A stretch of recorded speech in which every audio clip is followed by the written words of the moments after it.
milioni 1.5 inagawiwa katika wilaya hii ya Rufiji. Lengo hili linatokana na lengo kubwa ambalo lipo kitaifa la kugawa miche milioni 4.2.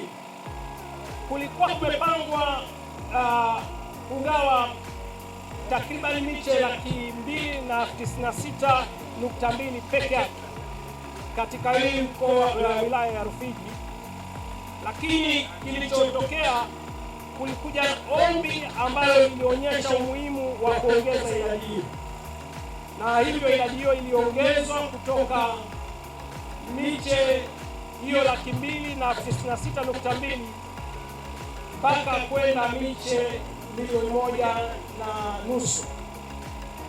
Ni kwa sababu wilaya ya Rufiji imeonyesha kwamba ina uwezo wa kuibeba miche hiyo na kuifanyia kazi ipasavyo.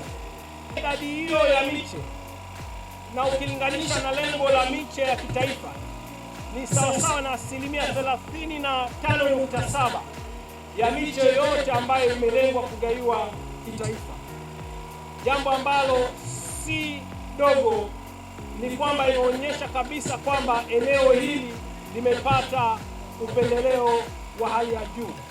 Miche hii ikikua, kwa nini maisha ya Warufiji yamebadilika? Mseme, kwa sababu tunakumbuka tumepanda miche ambayo tulipewa siku ya kumbukizi ya kuzaliwa rais mpendwa wa nchi yetu. Tanzania yote hapa wanatusikia, dunia inatusikia kwamba Rufiji tarehe 27 Januari mwaka 2026 wamepewa 35.7% ya miche yote itakayogawiwa Tanzania. Yaani mmependelewa.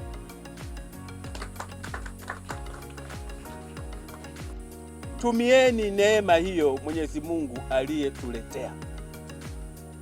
Kuna watu wanaitaka miche hiyo, lakini 35.7% ya miche yote mwaka huu tumepewa sisi Rufiji. Matarajio yangu, nyinyi ni wachapakazi, mnajua mnachokifanya. Rufiji mmeibadilisha, sio kama ilivyokuwa miaka ya nyuma. Sasa naamini hata kwenye kilimo huku tutaenda vizuri. Tumeyasikia vizuri maneno ya viongozi wetu na tutayafanyia kazi pia, lakini tuwaombe viongozi wetu. Mimi natoka kata jirani, hii ni kata ya Chumbi, natokea kata ya Muhoro.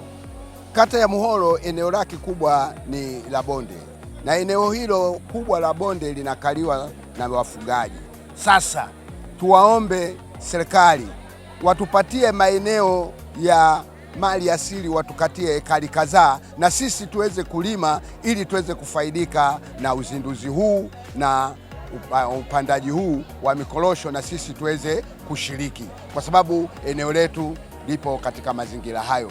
Asumani Sultani Kiwani, tunashukuru ufiko wa miche hii, tunaipokea kwa uzatiti kabisa, na mashamba tunayo ya kutosha. Tulikuwa tunangoja tu hizi miche tugawiwe ili tukapande vizuri. Na iomba serikali, kitu chochote lazima kisukumwe na serikali.